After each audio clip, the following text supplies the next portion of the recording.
নমস্কার, আমি অ্যাস্ট্রো আচার্য সুস্মিতা শাস্ত্রী আপনাদের সামনে কিছু বাস্তু টিপস নিয়ে এসেছি।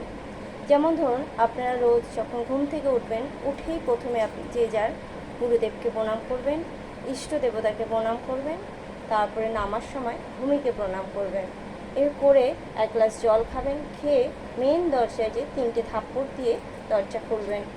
অবশ্যই যদি ভোর 5টার আগে খোলেন তাহলে লাইট জ্বালিয়ে নেবেন, দরজার সামনেটা যেন অন্ধকার না থাকে। জ্বালানোর পর এই যে জলটা ডান দিক থেকে বাঁ দিকে ঢালছেন, সেই জলে প্রত্যেক বৃহস্পতিবার করে একটু হলুদ দেবেন, হলুদের গুঁড়ো দেবেন, আর অন্যান্য দিনগুলো বাস্তু সল্ট দেবেন। এইভাবে আপনারা রোজ করবেন। আর ঘরের সামনেটা সর্বদা পরিষ্কার পরিচ্ছন্ন রাখবেন, যেমন আমরা ঘরের ভেতরটা পরিষ্কার রাখি সেই রকমভাবে। ঘরের ঢোকার মুখের ডান দিক বাঁ দিক কোনো দিকে যেন জুতো পড়ে না থাকে, কোনো আবর্জনা পড়ে না থাকে।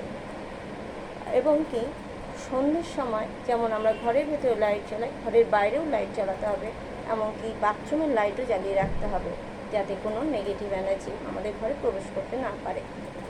এইভাবে আপনারা রোজ করবেন।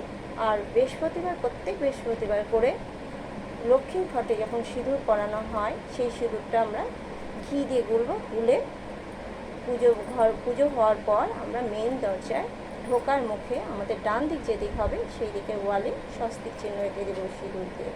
এইভাবে 21টা বৃহস্পতিবার আপনাদের করতে হবে, কিন্তু 21টা বৃহস্পতিবার আগেই আপনারা তার ফলাফল বুঝতে পারবেন।